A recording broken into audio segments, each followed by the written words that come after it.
about how hard you can get hit and keep moving forward.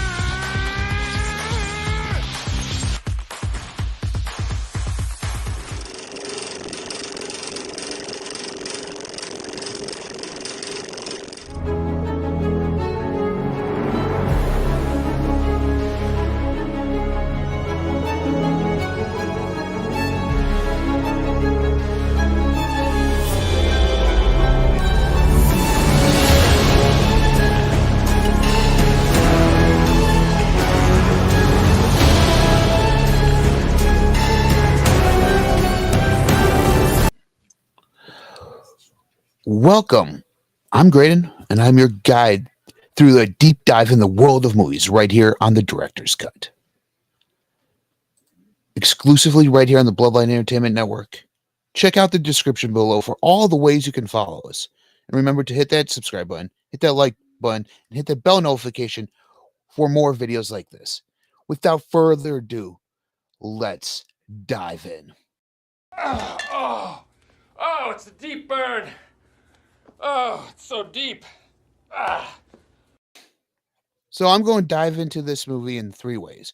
First way, I'm going to give you guys the synopsis for each one of the three Guardians films. So Volume 1, Volume 2, Volume 3, in that order.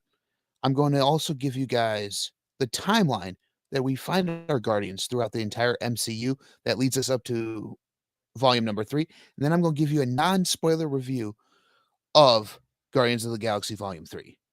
And let's get to this. The synopsis for Volume 1, a brash space adventurer, Peter Quill, finds himself in the quarry of relentless bounty hunters after he steals an orb coveted by Ronan, a powerful villain. To evade Ronan, Quill is forced into an uneasy truce with four desperate misfits: gun-toting Rocket Raccoon, a tree-like humanoid named Groot, the enigmatic Gamora, and the vengeance-driven Drax the Destroyer. But when he discovers the orb's true power and the cosmic threat it poses, Quill must rally his ragtag group to save the universe, thus becoming the Guardians of the Galaxy. And in their second volume, Peter Quill and his fellow Guardians are hired by a powerful alien race known as the Sovereign to protect their precious batteries from invaders. Batteries? Yes, batteries.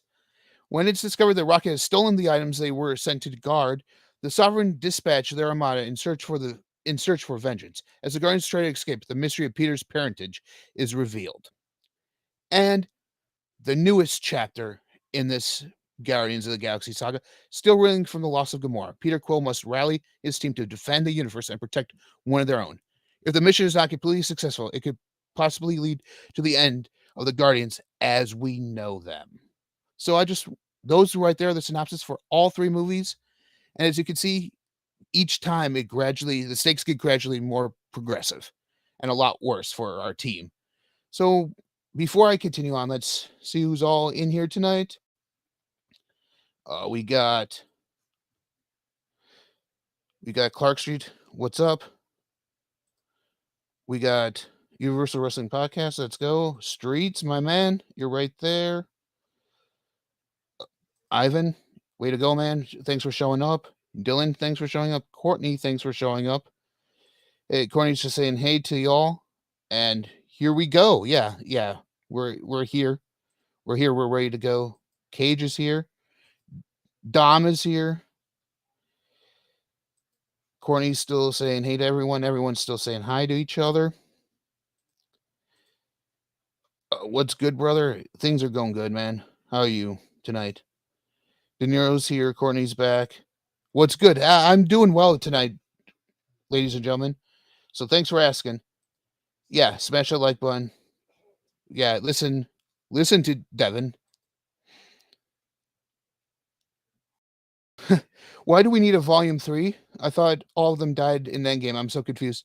I'm glad you asked that. We're going to get into that shortly here, Courtney, but not all of them died in Endgame. So if you haven't followed since Endgame, yeah, you're in for a world of your head exploding. So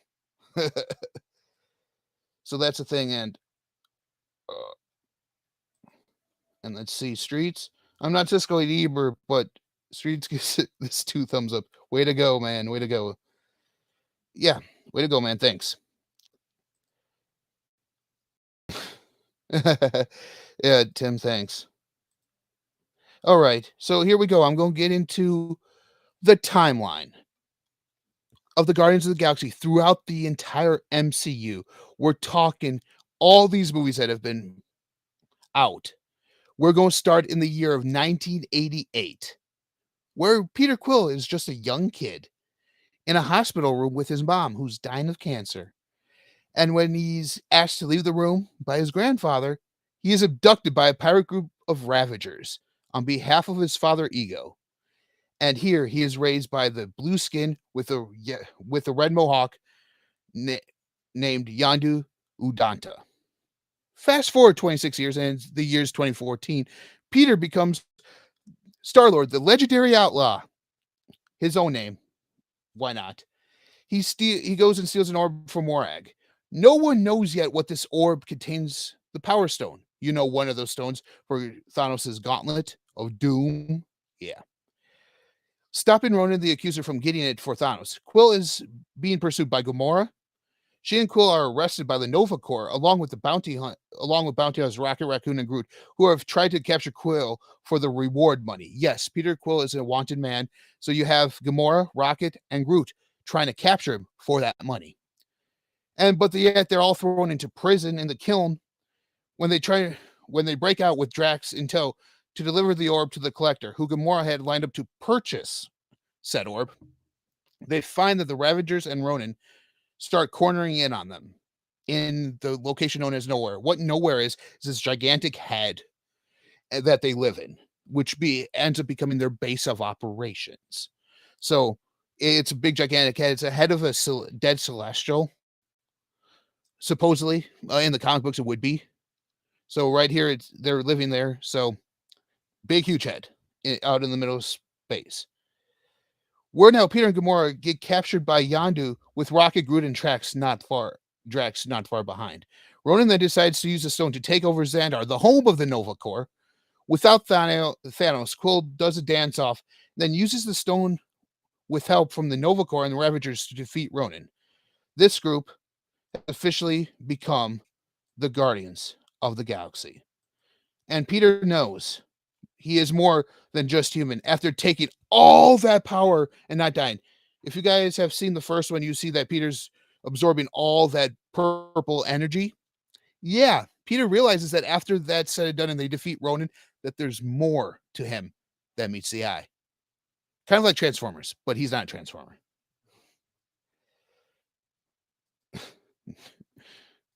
No work gave me Unicron flashbacks. So yeah, it's kind of similar to Unicron, but not really Unicron. Can't wait to see the third. Yeah, I'm going to get there. I'm going to get there. I don't want to get ahead of myself. All right. Now we fast forward to the year 2015. A few months later, they take their job for the genetically engineered race known as the Sovereign. Rocket then steals from them for these batteries, angering them. The Sovereign go after the Guardians, and Ego destroys the Sovereign fleet, causing Aisha, you know, the head lady who's there of the Sovereign, who makes this cocoon. And you see it at the end of the movie in the post-credit scenes of 2. She goes, I shall name him Adam, who makes Adam Warlock to seek revenge against the Guardians. We'll see his chamber. We see his chamber here, but he does not debut till Volume 3. But yet Nebula shows up in all of this. Nebula is here as part of the team now. Shortly after Ego saves them, he reveals that he is Peter Quill's father. Him and Peter begin to bond as the Ravagers turn on Yondu. And Rocket, Groot, and Drax repair the ship. So the team split up right now. They go to Ego's world. Nebula and Gamora reconcile. After all, they're sisters and daughters of Thanos. Peter turns on his dad when he finds out that Ego gave Peter's mom cancer. How much of a dick move is that? That you give this kid's mom cancer just because you loved a whole bunch of different women and you just didn't want them to be able to procreate. But Peter happened to survive that before the cancer ravaged his mom. Yeah. Yeah. Hey, JD, what's up? But yeah, so you guys see, his father is pretty much a big dick. Although in the comic book, because he's a gigantic planet, makes sense.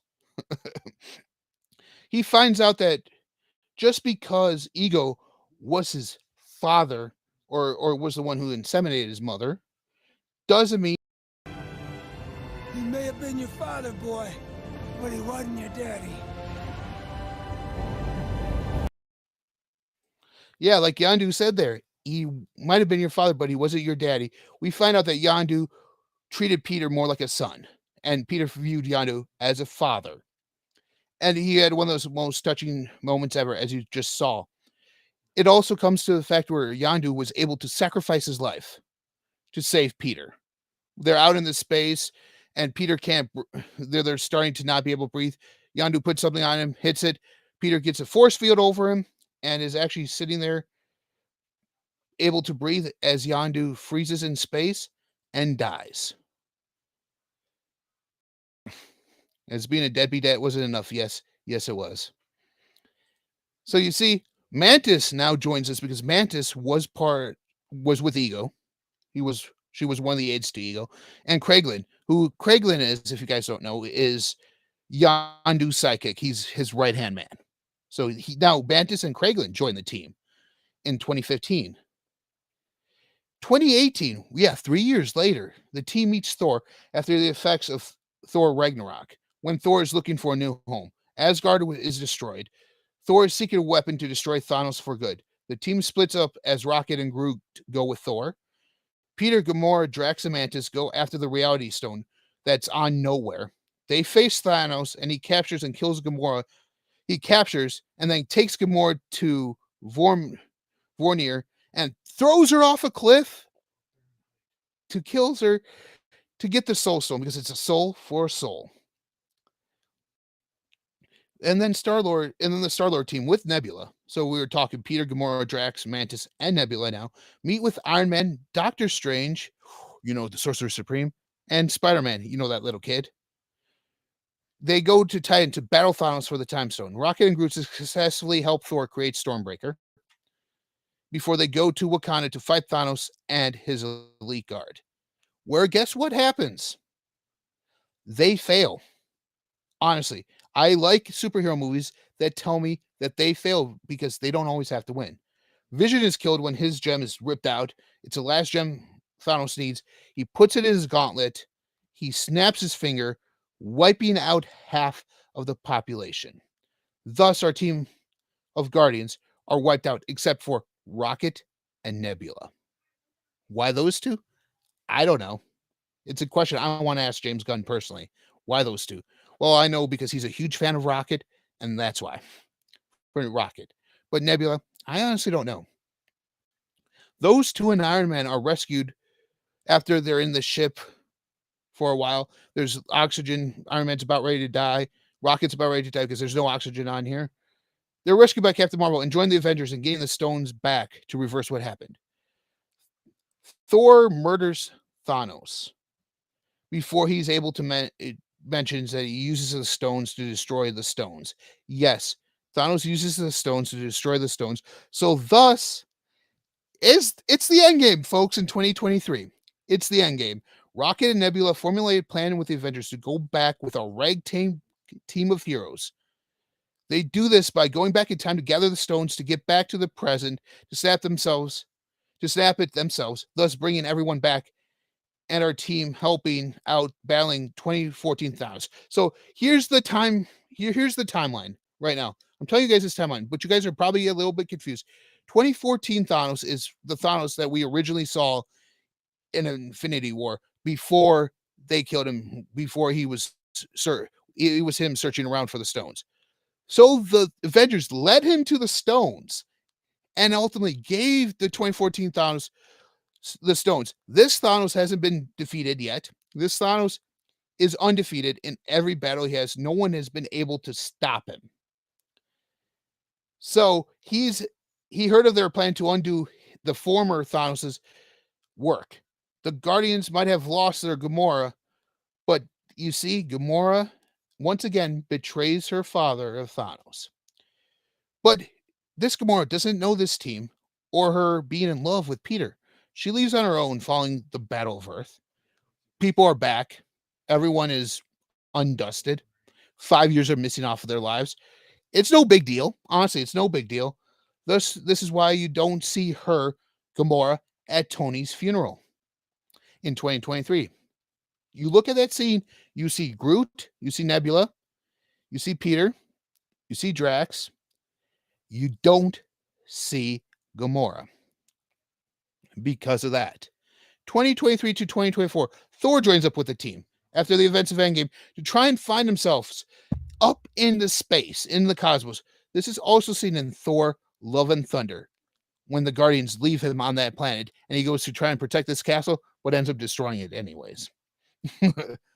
Thor, he's a big clunky man. Clunky man. Okay. 2025, the Guardians celebrate the holidays. Yes, the Marvel Universe is now in the year 2025. They're in the future, folks. Watch it closely because we might learn something. It's a holidays. Peter's a little beside himself because he can't celebrate the holidays because he's sad because he wants to see if his grandfather's still alive, stuff like this. So it's plaguing him. So Mantis and Drax decide to give him a gift after Peter says he doesn't want one. They kidnap Kevin Bacon. Yes, they kidnap Kevin Bacon, who plays himself in here as a gift for Peter. Kevin Bacon joins in the festivities and the fun before returning to Earth in the Christmas special. But here's something that's very important. Mantis reveals she is also a child of Ego, thus making her and Peter brother and sister. So now Peter is not an only child without anyone. He now has a sister with him on his ships as well, too. So, yeah, Dom, I get choked up every time when Yondu says that and sacrifices himself. It chokes me up every time. It does. In fact, let's do a little cheery thing for Yondu.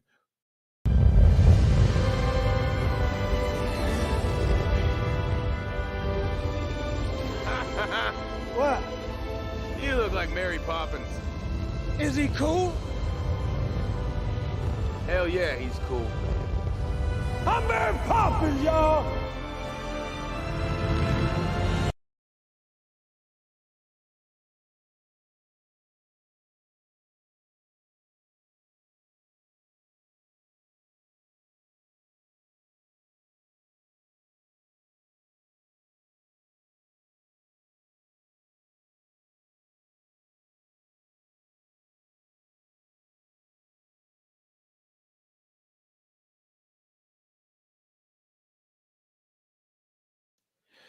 All right now we're on to the review of Guardians 3. And I gotta say, if you're a fan of the first two, then in this case, you're gonna love the third one. Yeah, I'm Mary Poppins, y'all. That gets me every time because that's something Peter knows because he's stuck in the 80s. Thus the music in the first two movies. But then he's actually here right now and calls him Mary Poppins. And is he cool? Yes, he's cool. And that gets me every time. That's one of the best written jokes in there. To start, like I want to say, there are going to be no spoilers given here due to the fact that it's only been out not even a week yet. So if you like like I said, if you like the first two Guardians movies, you're going to love this one. It has an awesome soundtrack. This one's set more in the 90s than it was in the 80s in the first one. And to the same humor as the other two. It also sees the return of James Gunn, folks. The return of James Gunn as the writer and director of this, thus concluding his story of the Guardians. Which is a phenomenal feat in today's Marvel world because nobody gets that opportunity in Marvel. Even most franchises don't get that opportunity for the original writer and director to finish their story and finish what they started in the first place. Well, especially when they fired James Gunn. They fired James Gunn originally. And then they were like, oh, this franchise is in jeopardy. What are we going to do? They hired him back just to finish this movie. And then he quits Marvel after the movie's done He's now the co-head of DC Studios, ushering in the brand new DC, and I'm very stoked for that, because if he does what he did for Guardians of the Galaxy and Suicide Squad for the rest of the DC, I'm happy for that. Drax, Star-Lord, Groot, Nebula, Mantis, Rocket, Kraglin, and Cosmo are back in this culmination of the franchise. Again, that's Drax, Star-Lord, Groot, Nebula, Mantis, Rocket, Kraglin, and Cosmo the Wonder Dog. They're back. This story plays out as such, as a culmination of events. Each character throughout the 2.5-hour runtime shows up, meaning that each are given an adequate amount of time on screen. This story sees the return of the Sovereign, the gold skin people that I mentioned in Volume 2, and the debut of Adam Warlock, which was teased in the post-credit scenes of Volume 2. However, this is a Rocket-centric story. So if you're a Rocket Raccoon fan, this is a story for you. The last time we have, like we did last time with Star-Lord. Star-Lord was the centric storyline in 2. Rocket is here for the third one. And Dom, you're hoping for Howard the Duck? He showed up in 2, didn't he, in the collector's quarters? I'm not going to say anything. I like I said, I don't want to give away any spoilers. Yeah. And I'm leaving it at that. We learn about who Rocket is in this movie. We learn everything about Rocket in this movie. I want to talk a little bit about the villain, because we've seen him in the trailers. It's that guy, the guy wearing the purple whose face is kind of stretched like this. The villain which is shown in the trailers, is the High Evolutionary, who, as his name suggests, is trying to perfect the perfect race through evolutionary processes, i.e., creating them himself. Just like in the comic books he does.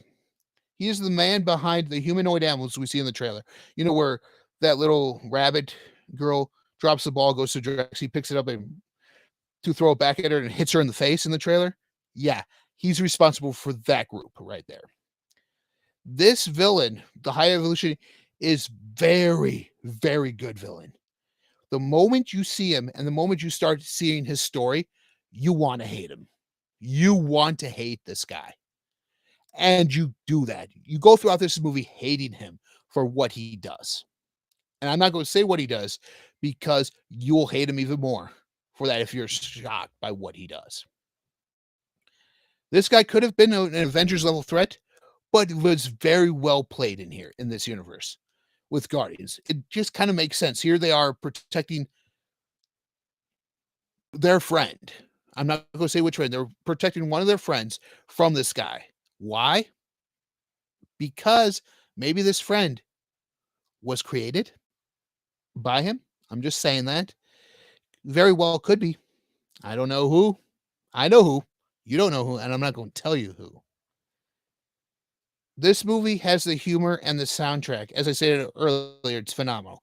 James Gunn has a way of picking songs that are not well known or were hits and then fizzled out. This movie, like the other two, plays on your emotions. But it also finds our team doing what they do best, doing crazy things to defend the galaxy. All the loose character arcs that have been here in each of the previous 2 movies are concluded here. And what I mean by this is, we know Drax's story is he wants to seek revenge on Thanos. He got that in 2. But why did he want to seek revenge on Thanos? Because he killed his wife and kid. So Drax's story is played out. Groot dies, becomes little Groot, and then now we see Groot. He's a kind of buff. He's like Sylvester Stallone, Arnold Schwarzenegger Groot now. We see him. His story with Rocket is not finished, but it culminates together in this movie. Nebula and Peter's relationship culminates together. Nebula's relationship with everyone ends as well in here. Mantis does the Mantis story arc with her being Mantis and being literal with everything. Same with Nebula. Those end here in a great, great way. Yes, each character has a great closing, a great ending to each of their stories in this trilogy. And this is the end of a trilogy. I will put it at that for this movie. This is an end of a trilogy. Kind of like how Endgame was supposed to be the end of everything, and then they just went on to Phase 4 that made no sense. Shout out to James Gunn. Love what he's doing with DC right now also. Yeah, that's right, man. Yeah, that's right, Nick. I am enjoying what I'm seeing about that. In fact, that's what I'll be talking about next week. Is James Gunn's DCU and what the future looks like for that, and why you should be excited. So that's next week's Director's Cut, but we're not done yet with this week's.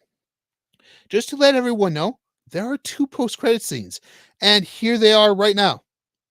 I gotcha. I'm not going to tell you. There's 2 of them, so be prepared for that when you go to see it. The credit crawl is something special for the fans of the entire franchise, so stay for the credits. If you're one of those people that don't want to stay for the credits, you need to.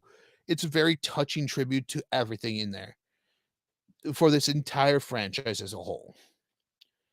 Usually, I give this 4. Usually, people rate this 5, like out of 5 stars or 10 stars.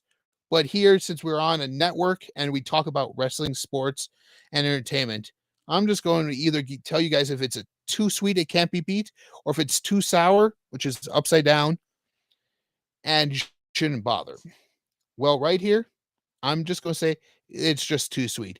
It can't be beat. So you guys need to go out and see this movie.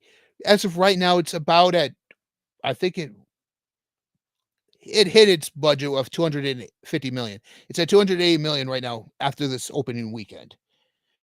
Go and see this movie. Make James Gunn's last Marvel chapter hit $1 billion. That way the future looks bright for DC and those properties there as well.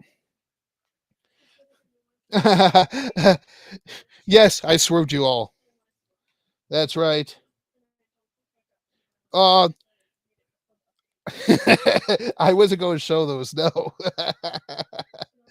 I'm glad you thought I was going to. I'm not going to show those. I want you guys to be surprised about them. And if you guys have seen it, please comment down below. But remember, I do not want to see any comments of spoilers until like maybe next Friday, because then everyone's had a week to go see this movie. And I know most people will probably see it within the first week and a half. So that's usually how these things roll out. Until next time, remember, there's more to movies than what we see on screen. I am Greydon, and I am your guide. I am your director. I consider myself a teacher. Yeah, I might just consider myself a teacher. Anyways, or a guide through this movie, through history of films and their history behind everything right here on the Directors Club. I'll see you guys here next time.